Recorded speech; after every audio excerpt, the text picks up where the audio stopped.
sanding.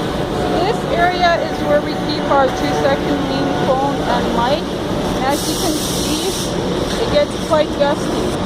So I went and fixed that and made this little shelf or box with a clear glass door. And so I got Kaizen foam, cut the slots needed.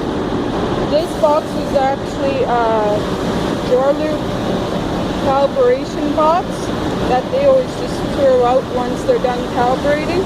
So I went and grabbed that perfect size for the phone. I went and drilled a hole for the charging cable so that can sit in there. And then this Kaizen foam is just to keep it a little bit more airtight with the door closed.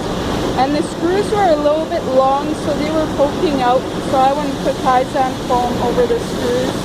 And I also have a little magnetic closure here so that it stays closed.